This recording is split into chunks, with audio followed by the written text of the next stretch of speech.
Bueno, tengo que confesar que este texto me anima muchísimo. Y vamos a ver qué tanto nos da para abarcarlo, porque tiene tanta tela para cortar, tanta, tanta. Especialmente porque en mi caminar con el Señor, creo que ha sido uno de los textos que más ha traído como respuestas a mis preguntas acerca de la vida, acerca del mal, acerca de Dios.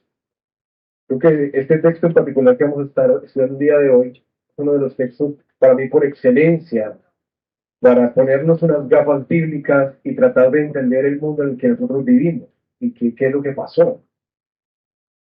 Pero bueno, déjame comenzar. Ustedes saben que una de las cosas que el Señor nos ha enviado a hacer es compartir la esperanza que nosotros tenemos en Jesús. Así que ah, es algo que en cuanto tengo oportunidad, eh, trato de que otros tengan esta vida que Él quiere traer a cada persona que escucha y responde a su llamado. Pero me llamó la atención que cuando me he acercado, digamos, como a contextos un poco más posmodernos, poscristianos, me llama mucho la atención eso, que en nuestra sociedad he empezado a leer. Hay personas que se han empezado a alejar de la idea de que es bueno creer en Dios, sino que de hecho lo ven como algo que realmente es nocivo, es decir, la creencia en una existencia de un ser superior y mucho más, la idea de la religión como una institución es algo que no deja progresar al ser humano, como que lo restringe. Y de hecho, muchos en nuestras conversaciones me han argumentado cómo muchos de los males sociales que tenemos hoy en día tienen que ver con las restricciones que la ley de Dios y la religiosidad imponen a la cultura.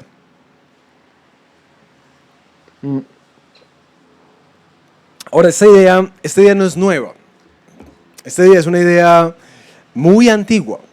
De hecho, grandes pensadores, como quizás algunos lo han escuchado, Richard Dawkins, él levantaba esa pregunta de, ¿ustedes se podrían imaginar un mundo sin fanatismos religiosos, sin cruzadas, sin un 11 de septiembre, sin divisiones entre musulmanes y cristianos, un mundo sin miedo al infierno? Lo mismo Christopher Hitchens en el libro de Dios no es bueno, que básicamente lo que quiere mostrar es cómo la religión envenena todo socialmente. Él afirma que la religión institucional es la que ha promovido guerras, abusos, ignorancia y una represión a la moral del ser humano. De pronto la más conocida para nosotros es la expresión de Nietzsche, ¿cierto? De Dios ha muerto. Dios ha muerto. Y cómo él arma desde ahí como una propuesta de que el ser humano, la humanidad, debería desligarse de esos débiles principios de la moral cristiana y superarse a sí mismos sin la necesidad de Dios. Eso es lo que necesita el ser humano para poder salir adelante. Otro autor, Bertrand Russell, expone que la religión es la fuente del miedo y de la represión. Así que lo que deberíamos hacer es tratar como humanidad de construir una ética que se base en la razón y en el humanismo. Y Sartre, pues básicamente lo confirma diciendo Dios no existe. Así que deberíamos ser libres para crear nuestro propio sentido, nuestra propia identidad y nuestros propios valores. Cuando uno lee esto, mis hermanos, se da cuenta que básicamente pues, venimos arrastrando una idea desde hace mucho tiempo atrás. ¿Qué debemos hacer? Si uno lee esto, ¿cuál es la, digamos, como la deducción lógica? Pues básicamente, eliminemos a Dios, suprimamos a Dios de la sociedad. Ese es el gran mal que tiene nuestro tiempo. Suprimamos a Dios. Porque entonces por fin vamos a ser libres. Libres. sin esa presión, sin ese estrés, sin esos temores, sin esos prejuicios religiosos. Vamos a ser libres de verdad. ¿Sí? Ese es el postulado.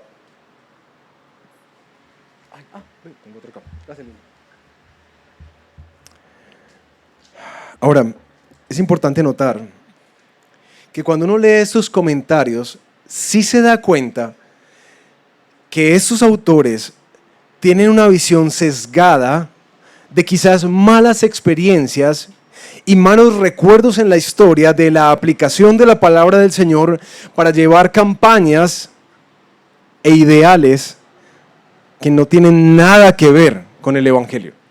Nada que ver. Se ha utilizado la Biblia como un pretexto para. Así que uno entiende por qué leen la religión de esa manera. Pero mis hermanos, desde hace siglos, la sociedad ha intentado eliminar a Dios del mapa. ¿Y qué es lo que estamos cosechando?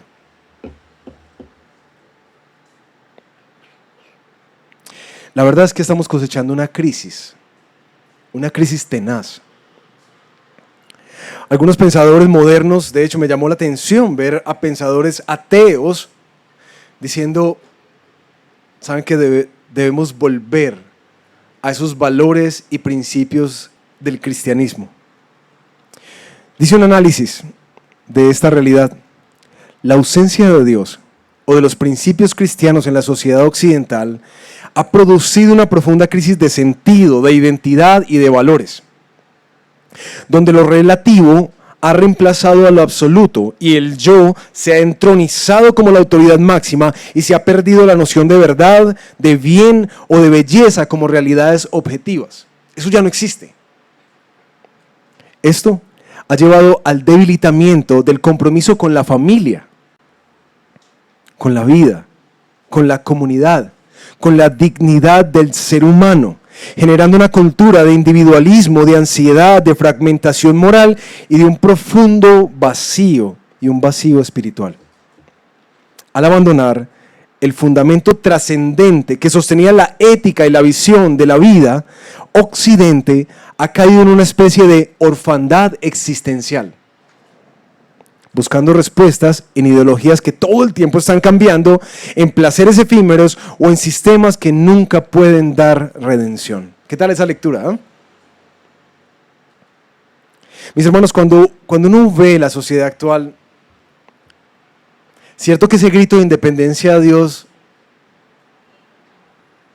no ha producido realmente buenos frutos. Nada de lo bueno que creíamos, que si tomábamos el gobierno y el dominio, ahora sí, esto iba a cambiar y nosotros podríamos ser libres. Pero cada vez más, aún en los países que antes fueron cristianos, empezamos a ver muchas más tasas de suicidios, de sinsentido de la vida, de perversión, de declive moral. Estúdienlo. A medida que más se aparta Dios, más decaemos. Hoy vamos a meternos en un pasaje que nos va a ayudar a ver una lectura bíblica de esta realidad, tratando de entender como que cómo es que llegamos ahí, ¿cierto? Tener una visión clara de en qué momento esto se nos volvió este caos y esta crisis.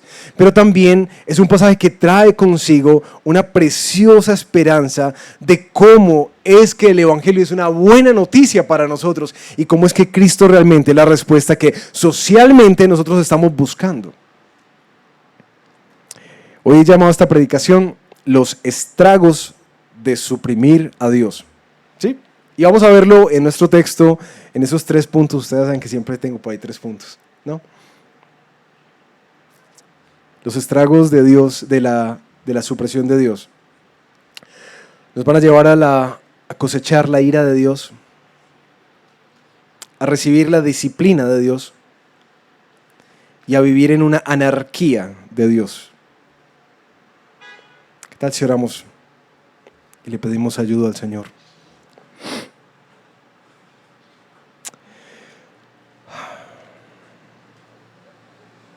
Padre, tú sabes que nosotros somos hijos de nuestra cultura.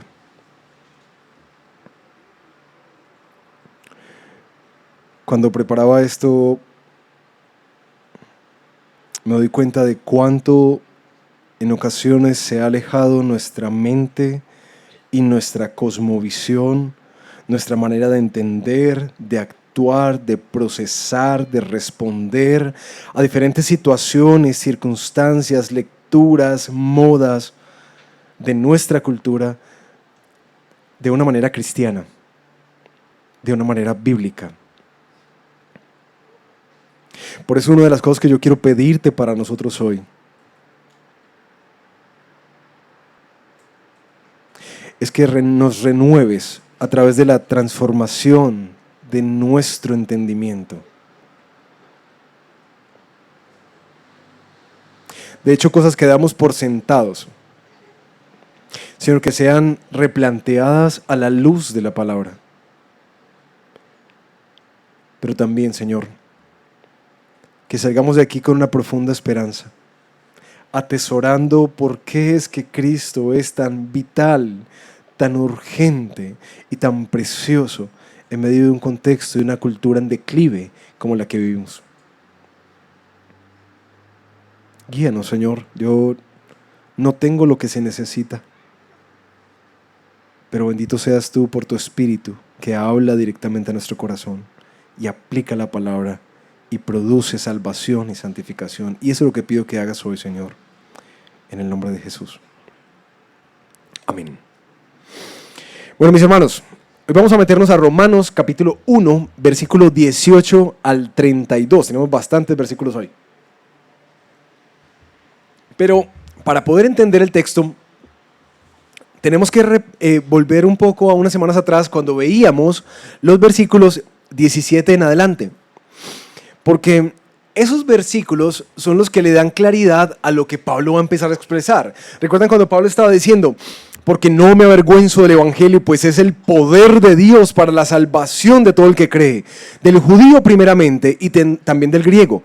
Porque en el evangelio, ¿cierto?, las buenas noticias de que Dios ha enviado a su Hijo para pagar por nuestro pecado y librarnos de la ira justa de Dios. En el evangelio, la justicia de Dios se revela por fe y para fe. Como está escrito, el justo por la fe vivirá. Pablo había arrancado la carta hablándonos de una buena noticia. Hay perdón de parte de Dios para todos los pecadores. Pero esa buena noticia no tiene ningún sentido sin la mala noticia. Y por eso es que ahí Pablo, van a notar que hace abruptamente un cambio en la carta, porque empieza hablando de unas cosas muy bonitas y de repente nos va a pasar de la justicia de Dios a la ira de Dios. Uno dice, pero si íbamos tan bien, Pablo, ¿por qué nos metes en esos temas oscuros?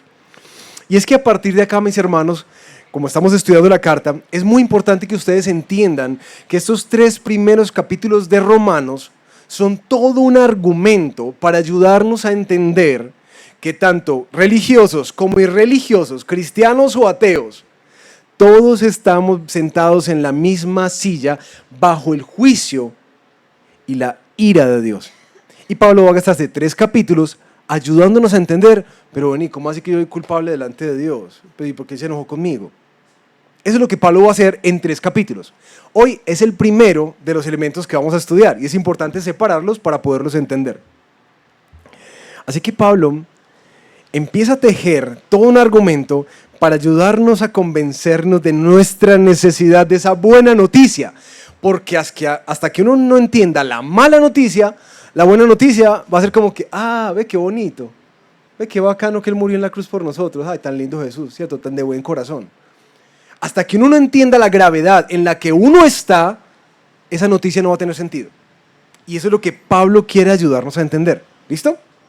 Ahora, hoy vamos a ver, en primer lugar, ¿qué es esto de la ira de Dios? El primer estrago cuando suprimimos a Dios. Versículos 18, quizás vamos hasta el 21. Porque la ira de Dios se revela desde el cielo contra toda impiedad e injusticia de los hombres, que con injusticia restringen la verdad. Pero lo que se conoce acerca de Dios es evidente dentro de ellos, pues Dios se los hizo evidente. Porque desde la creación del mundo, sus atributos invisibles, su eterno poder y divinidad, se han visto con toda claridad, siendo entendidos por medio de lo creado. De manera que ellos no tienen excusa. Pues aunque conocían a Dios, no lo honraron como a Dios, ni le dieron gracias, sino que se hicieron vanos en sus razonamientos, y su necio corazón fue entenebrecido.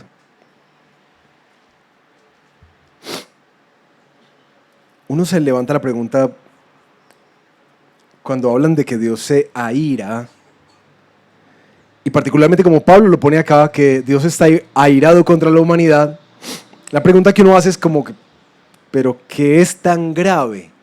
Especialmente porque uno no concibe en este tiempo la bondad, la misericordia, el amor de Dios que nos persigue y nos persigue, ¿cierto? Con su fidelidad, como lo cantábamos. Uno no asocia eso con la ira de Dios.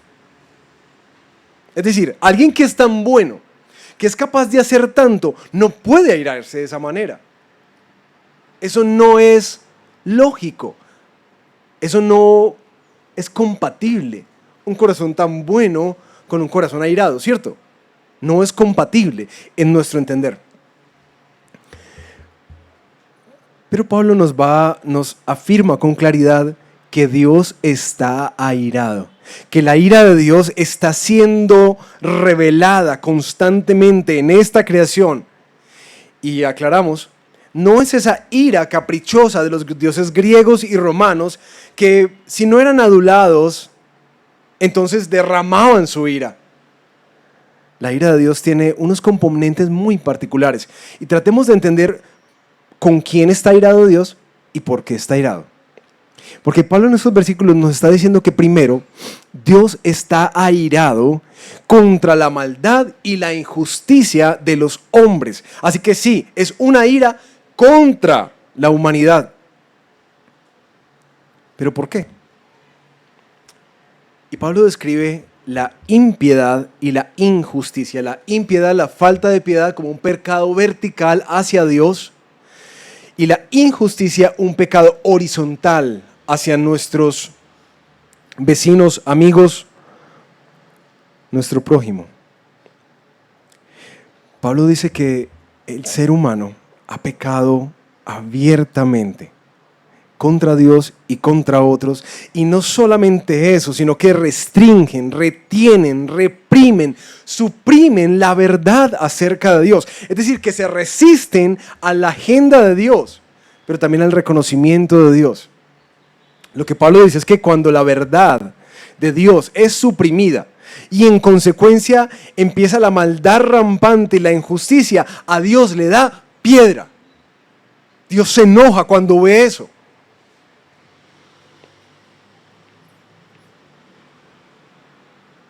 Pero ¿cómo puede un corazón bondadoso airarse? Es que, pastor, no me cuadra, no me cuadra. Y mis queridos, cuando no sé si ustedes han tenido la oportunidad de experimentar indignación en su vida. Yo sé que normalmente sienten indignación por ustedes mismos, cuando otros pecan contra ustedes. Ay, sí, me siento indignado, sí. No, me refiero a la indignación por el otro. Cuando tú dices, qué injusticia, qué maldad, ¿cómo es que alguien hace eso? ¿Han sentido alguna vez eso? ¿Se han expresado así alguna vez? ¿Cuál es la sensación? No solamente de pesar, es de rabia. Como que eso no debe ser, eso no debería pasar, eso es injusto. Ahora imagínate, mis hermanos, nosotros somos pecadores. Y nuestros juicios son sesgados y viciados y amañados por lo que nos gusta y lo que no. Ahora imagínate el corazón de alguien perfectamente bueno, perfectamente justo, perfectamente santo en todo lo que hacen, todo lo que dicen, todo lo que piensa. ¿Cómo procesa un corazón con tal santidad la maldad que uno ve cuando prende las noticias? Si a ti te da rabia que eres un vil pecador como yo. Ahora imagínate cómo lo procesa Dios.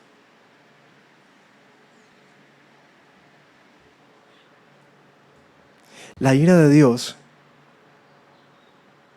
se conecta con la santidad de Dios.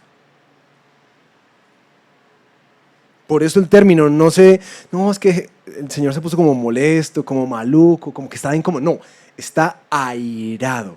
¿Por qué? Porque lo que Él ve indigna.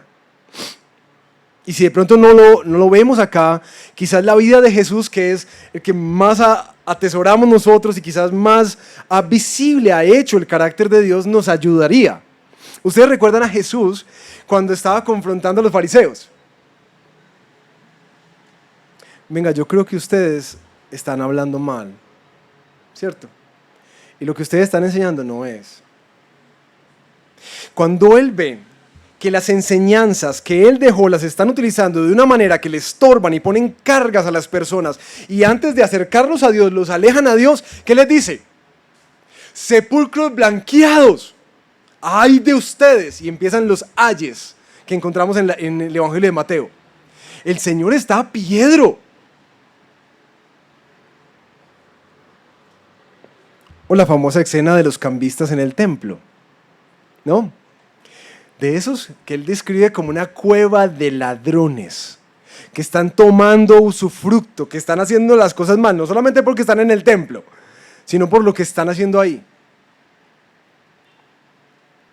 Y se acerca a aquel que es santo.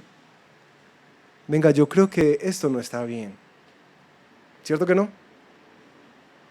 Arma un látigo y voltea las mesas y empieza a bolear látigo para todas partes, a sacar a todo el mundo. Jesús, ¿qué te pasó? La justa ira de Dios. Aún con sus discípulos, como Pedro. Cuando Él dice que va a morir, y Pedro lo coge aparte y dice, no, Jesús, pero no es para tanto, ¿cierto? Venga, que hay otras formas. ¿Y qué le dice? Apártate de mí, Satanás, porque solo piensas en las cosas de los hombres. O lo que enfrenta ante la maldad que crea el pecado, la consecuencia de la muerte, y está frente a la tumba de Lázaro, y esa expresión de que era como el resoplido de un caballo al ver el dolor que generaba la maldad y la muerte en este mundo. Él se aira. Dios siente ira por lo que está mal en el mundo. Por eso la ira de Dios siempre es justa. Pero Pablo nos advierte que la ira no solamente es por la maldad y por lo que no debe ser, sino que la ira también es por el rechazo abierto que los seres humanos hemos tenido hacia Dios y hacia su autoridad en nuestra vida. Porque aunque conocían a Dios, no le honraron como Dios. Y la segunda razón que expone Pablo es que nosotros, la humanidad, hemos abiertamente despreciado el gobierno y la autoridad de Dios sobre nuestra vida. ¿Pero cómo así? ¿Pero cuándo hicimos eso? Y aquí es donde aparece, mis hermanos, una de las cosas más lindas como del argumento teísta, que a veces como que, bueno, pero ¿cómo sé que Dios existe? Sí, porque Pablo dice, es que ustedes no tienen excusa para no buscar y obedecer y sujetarse a Dios. Honrarlo y agradecerle. Ustedes no tienen excusa. Ya como así, pero nosotros ni lo conocemos. ¿Cómo que no lo conocen? Y Pablo les está diciendo, ustedes no tienen excusa porque Dios se ha revelado claramente ante ustedes.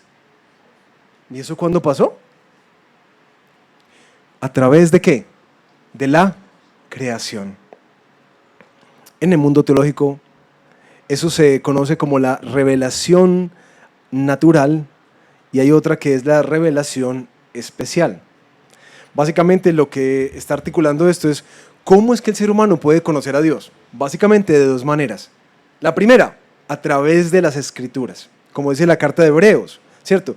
Que Dios nos ha hablado a través de los profetas y que ahora nos ha hablado a través de su Hijo. Él se revela en la palabra a nosotros, su carácter, su voluntad, sus propósitos, sus buenas nuevas, sus advertencias.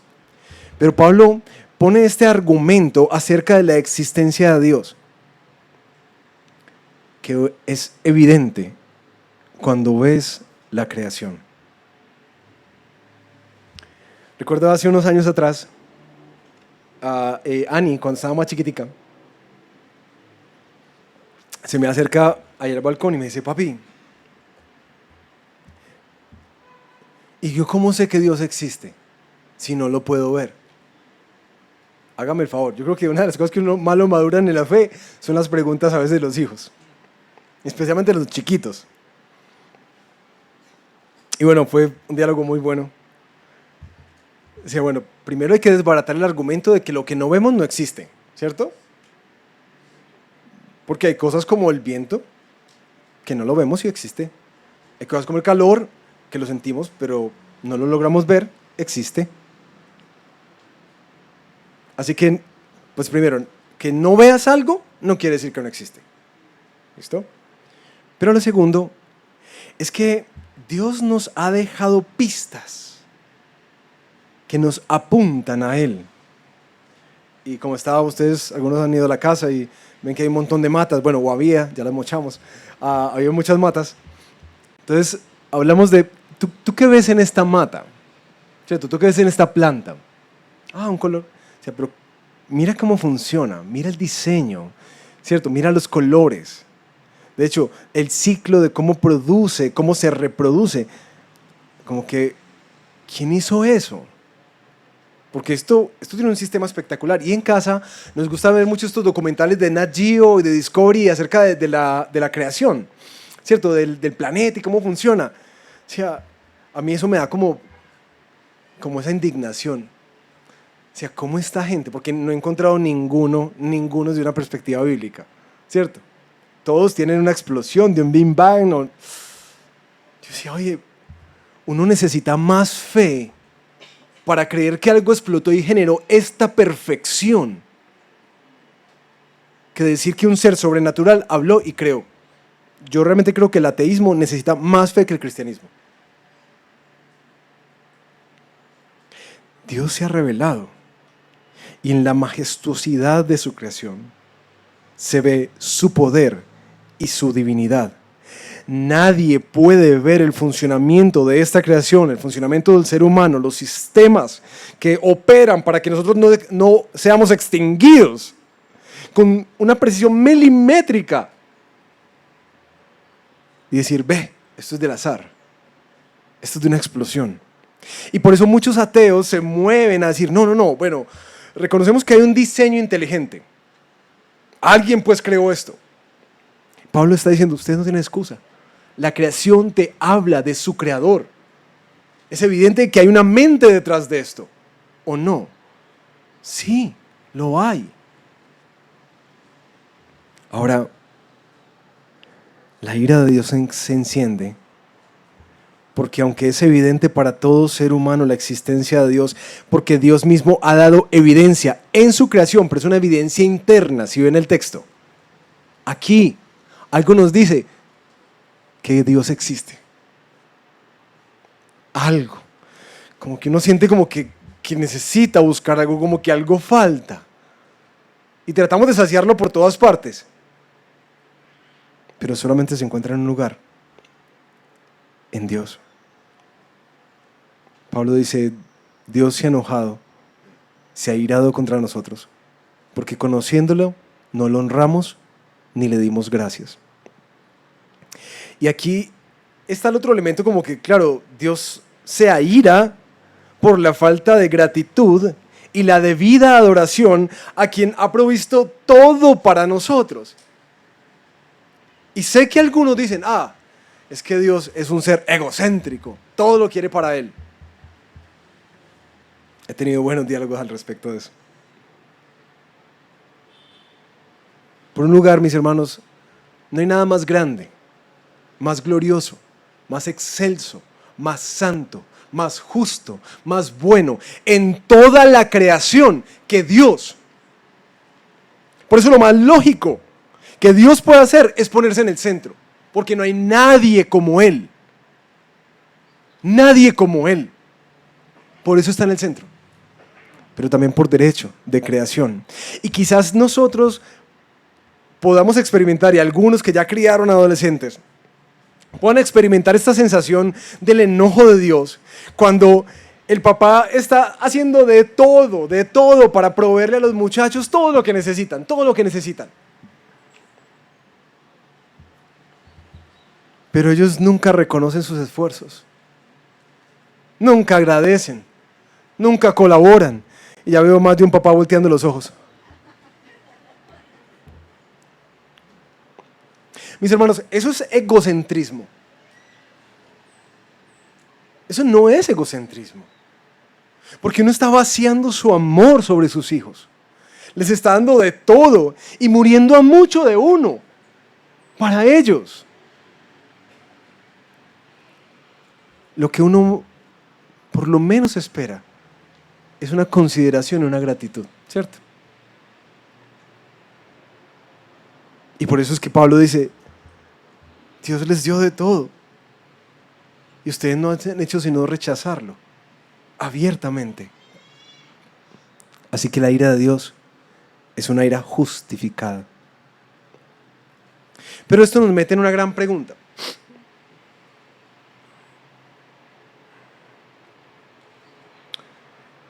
¿Qué es lo que pasa? Que si para nosotros es tan evidente la existencia de Dios, ¿por qué no le correspondemos como a Dios? ¿Ustedes han hecho esa pregunta? ¿Por qué si es tan evidente la existencia de Dios, por qué nosotros no le correspondemos como merece Él en nuestra gratitud y adoración? Y nuestro texto nos da dos razones que son muy importantes. Miren versículos 21 al 23. Aunque conocían a Dios, no lo honraron como a Dios ni le dieron gracias, sino que se hicieron vanos en sus razonamientos. Y su necio corazón, ¿cierto? Como consecuencia, fue entenebrecido en oscuridad. Profesando ser sabios, se volvieron necios y cambiaron la gloria de Dios incorruptible por cualquier otra imagen. Básicamente Pablo nos está diciendo, ¿sabes cuál es el problema? Porque es que cuando uno ve que es evidente Dios, en últimas cuando uno no responde, hay algo que está pasando. Y es que uno se pone a inventar ideas necias de Dios. Que empieza como que, bueno, no, pero yo creo que Dios es como... Y empieza como una subjetividad y un amaño a cómo es ese creador. Y lo otro que señala Pablo es que hay un orgullo, como pretencioso, de uno creerse más sabio que Dios. No, yo soy muy sabio. Y al volverme tan sabio, desechando la sabiduría de Dios, ¿qué me pasó? Me volví, fue un necio. Y se oscurece el corazón. Por eso es que Proverbios 3 dice, hijo mío, no te apoyes en tu propia prudencia, no te apoyes en tu propia sabiduría, teme al Señor. Parece que es un patrón en nosotros. Y eso nos pone a pensar como en esta necedad presente que nosotros tenemos, porque nosotros no tenemos una falta de espiritualidad. De hecho, dicen quienes han analizado este tiempo que este es uno de los tiempos donde más hambre ha habido por lo espiritual. Porque claro, como las teorías humanistas que nos ponían en el centro están generando un caos y un vacío, entonces no hay que buscar algo más. Y empezamos a volvernos espirituales y a crearnos un montón de ideas acerca de quién es Dios.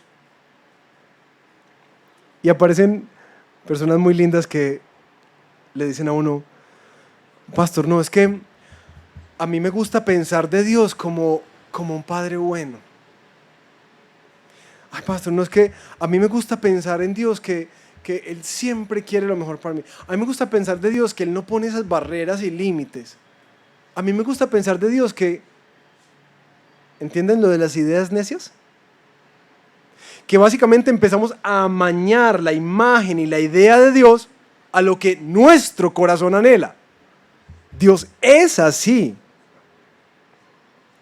Y mis queridos, esas imágenes que no reflejan al Dios de las Escrituras, eso es un falso Dios. Por mucho que tú lo quieras llamar, ay, no, es que es muy espiritual y yo lo veo así. No. Si tú lo ves de una forma en que las Escrituras no lo presentan, entonces lo que estás adorando es un falso Dios. Lo que tú tienes es un ídolo, pero no el Dios de las Escrituras. A mí me gusta sentir que es como una energía, como un Papá Noel.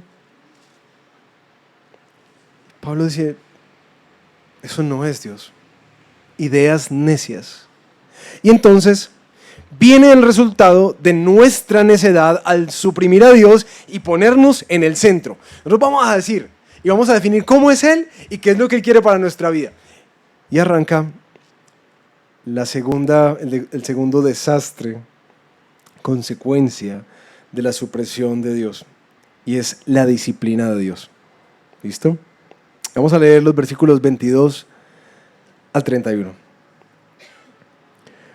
Profesando ser sabios, se volvieron necios y cambiaron la gloria del Dios incorruptible por una imagen de un hombre corruptible, de aves, de cuadrúpedos y de reptiles, por lo cual Dios los entregó a la impureza en la lujuria de sus corazones, de modo que deshonraron entre sí sus propios cuerpos. La primera cosa que sucede acá, con nuestras ideas necias acerca de Dios, es que empezamos a experimentar básicamente una cuestión de cambios.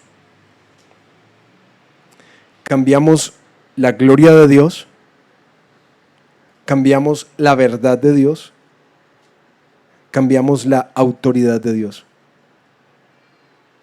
Y vamos a verlos paulatinamente en estos versículos.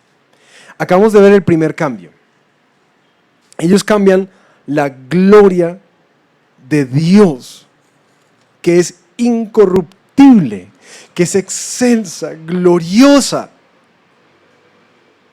por un reptil, por un ave,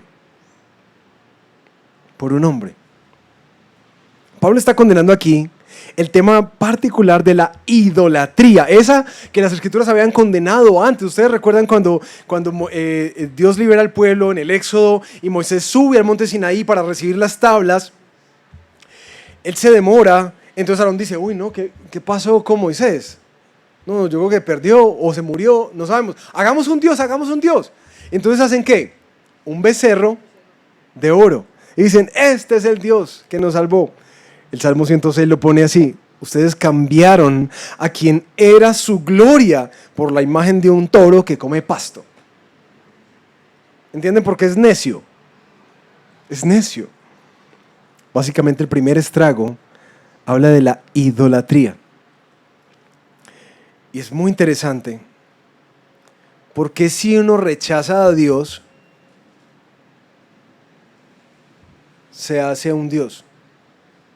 ¿No les parece eso curioso? Porque siempre que uno rechaza a Dios, algo toma su lugar. Pues queridos,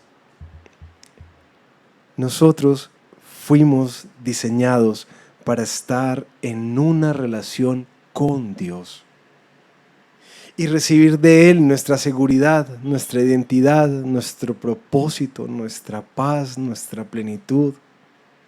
Cuando tú desconectas ese cable de tu vida, se siente vacío.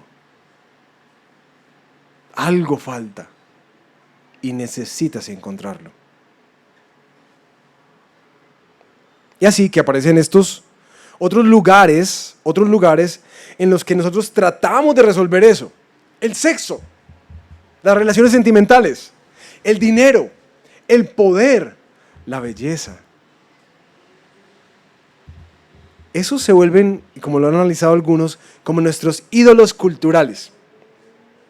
Ellos son los que rigen nuestra vida, por los que nos movemos, existimos, caminamos. Pero ¿qué es lo que tiene eso particularmente? Pues básicamente que detrás del dinero, el sexo, el poder, la belleza y los demás ídolos de nuestra cultura, nosotros estamos tratando de sentir ¿qué? De sentir amor, aprobación, que yo pertenezco, que soy importante para alguien, un sentido, un propósito de la vida, que esto me lo dé, porque como le dimos la espalda a Dios, la estamos buscando. Y lo buscas en algún lugar. Nosotros cavamos cisternas rotas que no retienen agua y cambiamos el que era la fuente de agua viva. Pero ¿qué hace Dios cuando eso pasa? ¿Qué hace Dios cuando la humanidad dice, hey, no, muchas gracias, todo muy bonito, muy especial tú, pero de aquí para adelante yo voy solo? Déjame, yo me invento mis propias ideas, mis propias normas, mi propia moral, mis propias ideas acerca de ti. El texto muestra que la disciplina de Dios no es que baja un rayo y ¡pum!, los consume. Ni como en el Antiguo Testamento se abre la tierra y te traga toda la tribu. ¿Qué es el juicio de Dios? ¿Qué es lo que Dios hace? Como la disciplina sobre eso.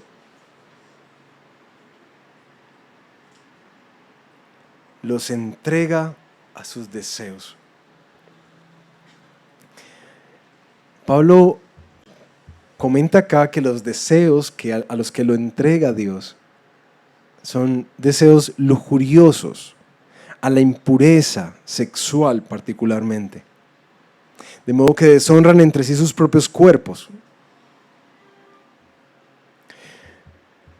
Y uno se pone a pensar, ¿qué conexión tiene la idolatría con el desorden sexual? Piensen, ¿qué conexión tiene una lagartija, un becerro, un animal, una persona con el desorden sexual?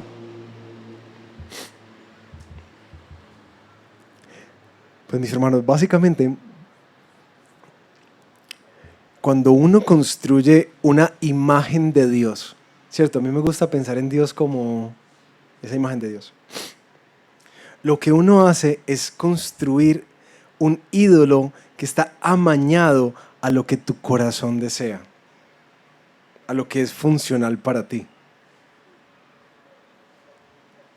Ahora, Pablo está argumentando esto dentro de un contexto greco-romano en el cual el tema del desorden sexual, creo que si tú has visto películas o has leído un poco de historia, sabes con mucha claridad que esta época era una época de mucho desorden sexual. Prostitución sagrada, inmoralidad, homosexualidad, validada, impulsada, aceptada culturalmente. Y básicamente, cuando uno se pone a analizar el panteón griego y el panteón romano, es decir, de los ídolos que adoraban, uno va a ver que dentro de ellos, muchos de esos ídolos que ellos se generaron en historias, validan sus comportamientos y que parte de su adoración es poder tener ese tipo de rituales, como las orgías sagradas y los bacanales, para tomar y vivir de manera desmedida la vida. Y eso es la forma de adorarlo, y así vamos a tener el favor de ese ídolo.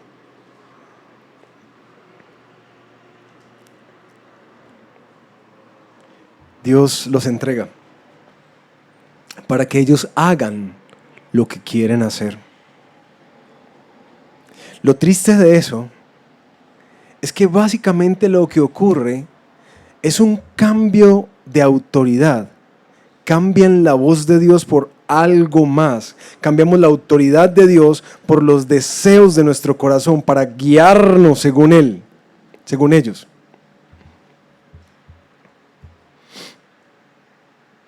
Ahora, ¿ustedes han notado el poder lujurioso de los deseos de nuestra sociedad? Yo no sé, mis hermanos, si ustedes se han dado cuenta, pero en verdad, entre más avanzamos, uno más se sorprende. ¿De dónde nos ha llevado ser guiados por lo que nuestro corazón desea? Y no me refiero solamente a las prácticas que los adolescentes tienen hoy en día, que uno dice, pero no, ¿cómo así? Sino, aún particularmente me ha llamado mucho la atención un diálogo que tenía esta semana de alguien ni siquiera creyente. Es como que, ¿qué le está pasando a nuestra sociedad? Estoy solo y llegan todas estas con muchachas con la cosa de no, que es que estamos en un poliamorío. ¿Qué? Ah, no, sí, yo puedo tener una relación con este y estar casado con este. Así. Mi hermano, yo no sé. Si ustedes saben, pero así. Es una cosa impresionante. ¿Y cómo está destruyendo los hogares? El crecimiento de la industria de la pornografía, la explotación infantil de nuestra ciudad, por favor. La vemos en las noticias, todo el tiempo. Los estragos de suprimir a Dios. Cambiamos la gloria de Dios por una triste imagen de Él, amañada a los deseos corruptos y lujuriosos de nuestro corazón. Pero aquí no termina todo. Versículo 25, vamos a seguir. Porque ellos cambiaron la verdad de Dios por la mentira y adoraron y sirvieron a la criatura en lugar del Creador, quien es bendito por los siglos. Amén. Por esta razón, Dios los entregó a pasiones degradantes, porque sus mujeres cambiaron la función natural por la que es contra la naturaleza. De la misma manera, también los hombres abandonaron el uso natural de la mujer y se encendieron en su lujuria, unos con otros, cometiendo hechos vergonzosos, hombres con hombres, y recibiendo en sí mismos el castigo correspondiente a su extravío.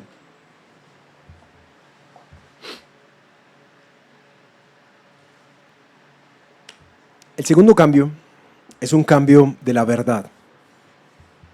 La verdad de Dios por la mentira. Lo que es cierto por lo que es falso. O como lo dice la palabra, comenzamos a llamar bueno a lo que era malo y malo a lo que era bueno. ¿Según qué? Según esa misma conciencia que Él instaló, empezamos a ir en contra de lo que nuestra conciencia apuntaba que era lo correcto. Y empezamos a decir, no, es que eso es un constructo social. Es que la sociedad y sus reglas y sus normas están poniéndonos este tipo de pensamiento sesgado, ilimitado, retrógrada. O sea, no. En nuestro corazón algo nos acusa y dice, eso no está bien. Esto como que no debe ser. Y por eso Él lo pone como un deseo contra natura. Es decir, que cuando yo veo a un hombre y a una mujer, entiendo cómo es que se reproducen. Entiendo el diseño, cómo encaja, pero como que la lógica no me da para pensar de otra manera. Y ahí es donde dicen cambiaron lo que es verdad, lo que es cierto, lo que es obvio, por una mentira. Ahora, es muy difícil ver este texto porque Pablo denuncia que Dios, en últimas, eso es lo que ustedes quieren, háganlo. Y los entrego a las pasiones que los degradan, que los humillan, que desprecian la belleza de lo que Él creó. Mis hermanos, Dios dice, ok, échenlo entonces a perder. Eso es la pasión degradante. Que la belleza de Génesis 2, sí, esto es bueno en gran manera, qué lindo ver eso. Al hombre que estaba solo dijo, no es bueno que esté solo, le voy a hacer una ayuda idónea, y los ve y él se alegra en su corazón, dice, esta sí es hueso de mi hueso, carne de mi carne. Y termina Génesis diciendo, y vio Dios que ahora todo era bueno en gran manera. Qué diseño tan hermoso, tan precioso, tan lleno de gloria, que apuntaba a su creador. Ellos dos, tan diferentes, pero tan complementarios, reflejaban de una forma perfecta la imagen de Dios. Y aquí Dios, ante la realidad de la rebelión del ser humano, los entrega a esas pasiones que degradan la humanidad y la belleza del ser humano. Entramos a un tema espinoso, ¿no? La homosexualidad.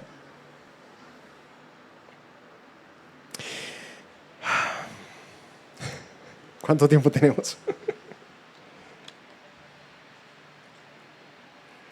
Déjenme hacer un par de comentarios al respecto. Ahorita mientras oraba, hablaba de cómo nosotros culturalmente hemos abrazado ideologías y cosmovisiones que no son cristianas. Básicamente, bajo la premisa de lo que a nuestro criterio parece ser lógico o funcional. ¿Sí? Por eso no es de extrañar que muchos dentro de nuestra iglesia me hayan dicho: pastor, pues yo no le veo nada malo si dos personas se aman y el amor es de Dios. Entonces, esa es la construcción, ¿vale? Es la construcción que hacemos. El amor es de Dios. Y si dos personas se aman, pues entonces eso es validado por Dios. Pues mis hermanos, lo primero es que uno tiene que revisar el diseño de Dios. Dios crea varón y hembra, muy diferentes, complementarios, con propósitos también reproductivos. Ese fue su diseño. Y a lo largo de las Escrituras, la homosexualidad es claramente visto como una vía contraria al diseño y al propósito de Dios. Por eso es tan triste cuando visitando en otros países, uno empieza a pasar por las iglesias y verle la banderita del arco iris. Es muy triste eso. Uno se pregunta, ¿en qué momento eliminaron tantos textos en la Biblia que hablan de esto no es, esto no debe ser? Así que, de entrada, yo quisiera, en primer lugar, desbaratar la idea de que Dios me hizo así, como jugué de voleibol muchos años de mi vida, pues tuve la oportunidad de tener muchos amigos homosexuales. El argumento de Dios me hizo así. Yo no tomé una decisión. Esto es algo que vino conmigo desde chiquitico. Sino Dios no hizo así. Eso no es un diseño suyo. Pero, y entonces, lo que siento y lo que deseo, porque ahí está el punto que yo he notado en nuestro tiempo, que si yo deseo algo o siento algo, pues eso valida mi orientación sexual. Si yo siento algo, eso debe ser verdad. Eso debe ser lo que Dios hizo de mí. La palabra dice, no lo es. Y que tú desees algo que es contrario a su voluntad, no valida tu deseo.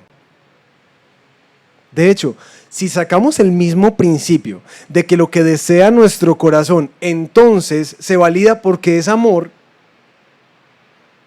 eso daría para mucho, ¿no?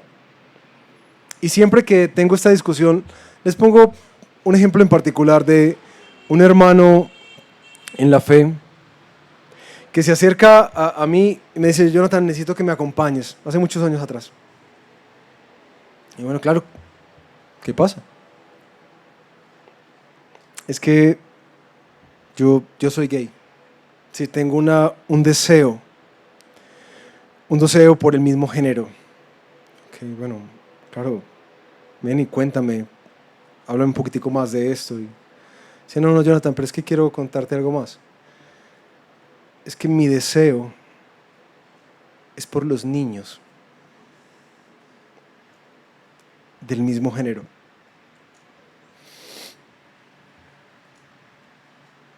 Ok.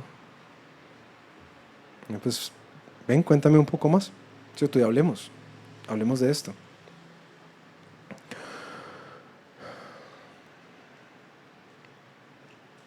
De manera muy honesta, este hermano me decía, mira, esto es una cosa que me ha acompañado toda la vida y me corroe por dentro. Y yo sigo al Señor, pero esto está ahí. Y me pareció muy hermoso que fue un hermano que caminó mucho peleando esa batalla. Como algunos pastores, hay un artículo por ahí famoso que se llama Pastores saliendo del closet hacia Jesús. Interesante. O sea, sí, reconocemos esta lucha como un deseo que no debe ser. Y no cedemos ante él, sino que perseveramos en la santidad, honrando a nuestro Señor y abrazándonos a Cristo como nuestro Salvador, como quien perdona nuestra falta, no licita nuestro pecado, perdona nuestra falta y nos ayuda a caminar de una manera santa, separada para el Señor, aunque estos deseos estén. Porque mis hermanos, si hablamos de deseos y que los deseos validan porque son románticos y bonitos, entonces ese argumento nos va a dar pie para mucho más. Y no solamente para quien lucha con la pedofilia, si lo siente así. Porque inmediatamente hicieron, ¡ah! ¿Por qué? Porque no debe ser, ¿cierto? Porque si yo hablo del hombre que se acerca, ay pastor, es que yo en verdad las amo a las dos, hablando de una infidelidad. En serio, mi corazón se desvive por ellas. Es un deseo genuino. ¿Por qué lo condenan? Que no debe ser, ¿cierto? ¿Y por qué sabemos que no debe ser? Porque el Señor lo dijo así. Y ahí es donde yo siento que a veces nos comimos entero, el tema de que, no, Dios valida la homosexualidad porque es amor. Porque es un deseo que la persona siente dentro de sí. Mis hermanos, no es un diseño de Dios. No es algo que Dios valide. De hecho, Dios afirma en estas escrituras que es algo que destruye y degrada la belleza de lo que Él creó.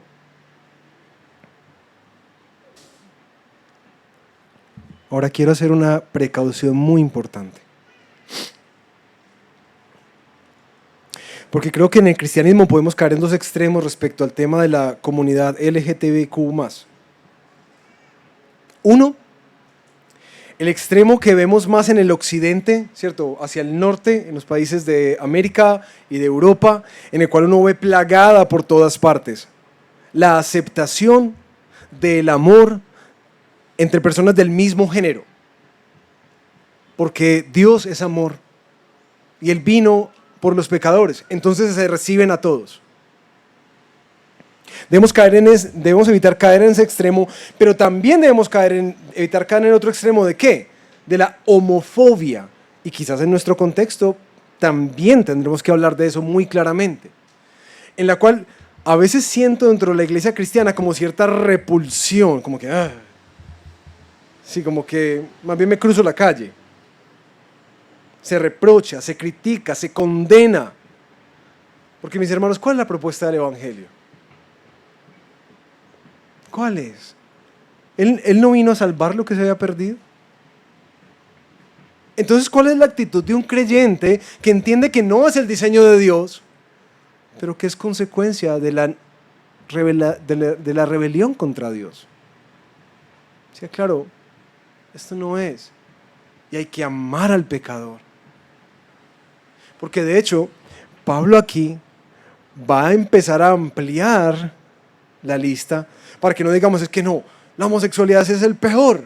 No, es uno de. Una de las consecuencias del extravío y de erradicar, eliminar, suprimir a Dios de nuestra idea. Y empezamos a hacernos ideas y empezamos nosotros a abrazarlas, como si nada. ¿Sí? Y espero que de aquí salgas muy claro que el llamado que Dios tiene para ti, sí, no, tengo unos amigos que son súper lindos, una pareja, sí, claro, mira, los últimos que tuve, estuve jugando squash con ellos, amándolos, orando, compartiendo con ellos, porque quería verles llegar a Jesús. Yo lo único que vi a Jesús fue estar con pecadores. De hecho, lo llamaron así, el amigo de pecadores. Yo quiero ser como Jesús. Pero no porque licite algo, sino porque voy a hablar de la verdad y de la gracia y de un diseño mejor. Yo espero que si tú tienes amigos, familiares que están luchando, porque para mí es una lucha con unos deseos distorsionados en el corazón, camines con ellos y los ayudes a caminar en el buen propósito de Dios, porque la homosexualidad en nada es diferente a cualquier otro deseo desordenado en nuestra vida. En nada es diferente. Es otra de las agravios de desechar a Dios.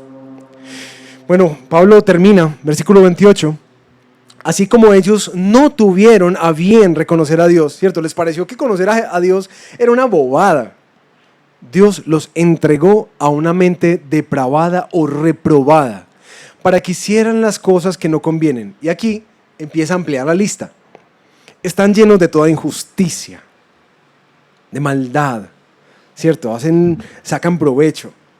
En últimas, como que siempre hay como una malicia, la malicia indígena. Hay una avaricia, a ver de cuánto gano yo a expensas del otro.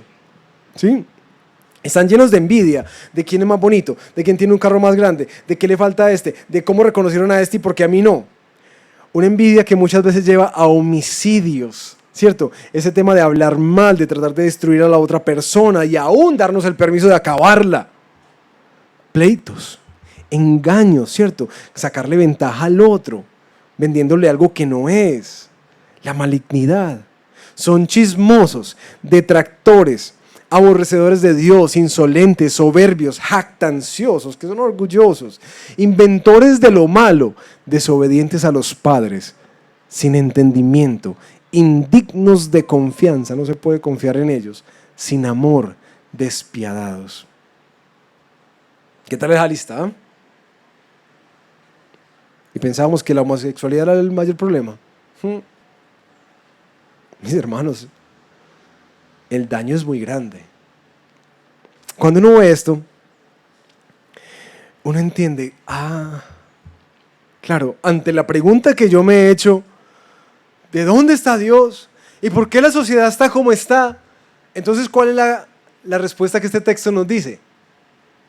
Dios básicamente nos dejó construir de esta sociedad lo que nuestro corazón anhelaba. ¿Ustedes quieren vivir sin mí? Eso es una vida sin Dios. Eso es una sociedad sin Dios. Eso es una familia sin Dios. Eso es una cultura sin Dios. Eso. ¿No les parece que esto es como una radiografía de nuestro tiempo? Donde los jueces aceptan sobornos, donde las personas disfrutan causándole dolor a otros, donde el empresario explota a los trabajadores, donde se extienden rumores y chismes para destruir a personas, donde se sabotean proyectos de otros, donde es lícito ir a rezar antes de disparar.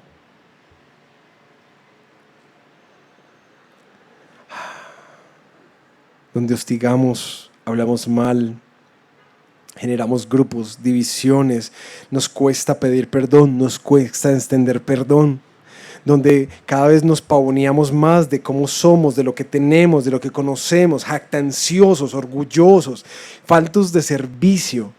Nos inventamos nuevas formas de hacer el mal y de hacerle el mal a otro, de sacar del provecho al otro. No tenemos entendimiento, por más que veamos pruebas, como que no entienden. Todo el tiempo es como con una desconfianza sobre el otro. No hay amor. Y realmente esa última, despiadados. Como que uno dice, ¿cómo a alguien se le ocurre esto? Ahí está. Esa es la mente depravada o reprobada a la cual Dios entregó la humanidad.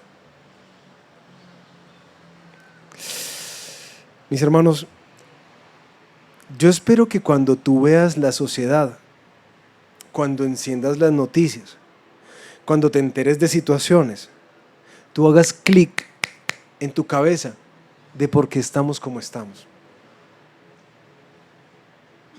Porque muchas veces justamente la maldad del mundo es la que se le achacamos a Dios, ¿cierto? Dice por ahí Eclesiastés que el hombre, Dios hizo al hombre perfecto, pero ese se ha volcado muchas complicaciones y en última se devuelve a pedirle cuentas a Dios. Le echa la culpa a Dios, dice la nueva traducción viviente. Es descaro, ¿no? Descaro de nosotros. Levantar la mano contra Dios con algo que nosotros decidimos validar. Lo último que Pablo nos dice está en el versículo 32. Ellos, aunque conocen el decreto de Dios, que los que practican tales cosas son dignos de muerte, no solo las hacen, sino que también dan su aprobación a los que la practican. Y esto es lo que he llamado la última consecuencia o el último estrago, y es la anarquía de Dios. Ese deseo de que Él no nos controle más, no lo queremos en nuestra vida. Y no solamente vamos a hacer lo que bien nos parezca, sino que vamos a promover que eso pase. ¿No les suena muy parecido a nuestras agendas? Y validar que eso está bien. Aunque dentro sabemos que está mal. Anarquía.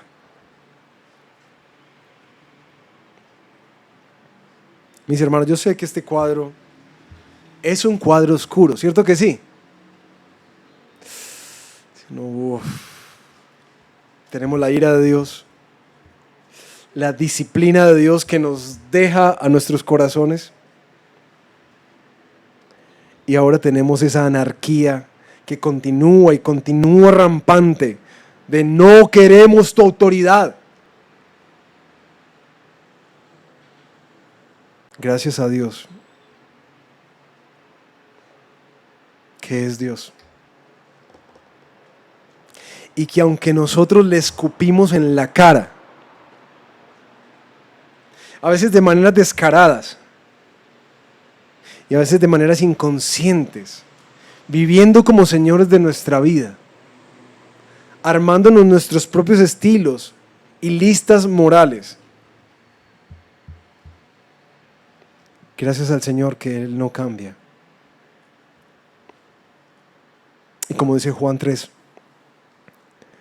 este mismo Dios de tal manera ama al mundo que entrega a su único Hijo.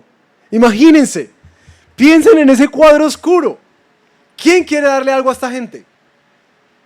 ¿Quién? Con algo de mente, en sus cabales.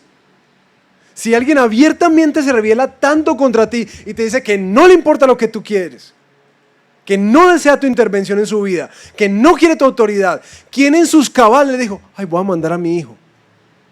¿Quién? Hermanos, ¿qué haríamos nosotros? Bueno, muchachos, suerte, ¿me entiendes? Que no quieren, pues entonces hágale, sigan en lo mismo. De tal manera ama al mundo que entrega a su Hijo, para que todo aquel que en Él crea no se pierda, sino que tenga vida eterna. Porque Dios envió a su Hijo al mundo, no para juzgar al mundo, sino para que el mundo sea salvo por Él. El que cree en Él no es condenado, pero el que no cree ya ha sido condenado porque no ha creído en el nombre del unigénito Hijo de Dios. Mis hermanos, Pablo teje este marco oscuro, porque ese es ese marco oscuro que uno dice, uy, lo que Jesús hizo sí fue tremendo, tremendo. Ahora tiene sentido eso, que es escandaloso. Por eso que él dice, yo no me avergüenzo de este evangelio, porque es poder de Dios para salvación, porque es que en medio de este caos, en medio de esta crisis, que Dios decida enviar a su Hijo e intervenir para salvar, eso es asombroso. Por eso es que se llama buenas noticias de parte de Dios. Porque en un mundo desesperanzado, que está bajo la justa ira de Dios, viene Jesús y dice que Él va a tomar la copa de la ira de Dios. Él se sujeta a la maldad y dice, yo recibo lo que ellos merecen sobre mí. Y aún a quienes lo crucificaban les dice, Padre, perdónalos porque ellos no saben lo que hacen. Ante la realidad de esa disciplina en la que nosotros vivimos de parte de Dios, en la que nos deja a nuestro corazón, Jesús viene en rescate. Ya Dios no da la espalda, sino que Dios viene e interviene y empieza a meter su mano en medio de la oscuridad, mano que se sigue rechazando. porque a lo suyo vino y los suyos no lo recibieron. Pero a los que lo recibieron, les dio la potestad de ser hijos de Dios. Y ante la anarquía, esa que uno ve rampante, que desecha la autoridad de Dios, que promueve la maldad, que sigue celebrando y enseñándole a otros a pecar, aparece este precioso Salvador, que dice: yo he venido a salvar a lo que se había perdido. ¿No les parece hermoso, mis hermanos, que en medio del caos en el que nosotros nos encanta vivir, ese que creamos, ese en el cual nosotros rechazamos abiertamente a Dios, Dios sea el que toma la iniciativa de reconciliarse con nosotros? Por eso es que se llama Evangelio. De hecho, los estragos de suprimir a Dios son lo que hace más hermoso y glorioso la buena noticia que Pablo está diciendo acá. Hace más escandaloso el amor que Cristo tiene por este mundo y que tiene por ti y por mí. La pregunta para terminar: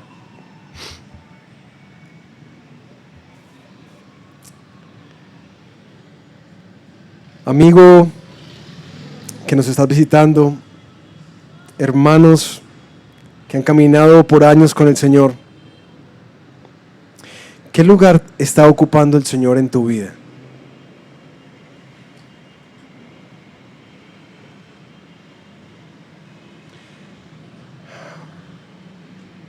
Y quiero que pienses si a lo largo de esta predicación hay algo en lo que tú te haces consciente por el Espíritu. Hay algo en lo que has suprimido a Dios en tu propia vida. Algo en lo que te has dado licencias para pensar diferente.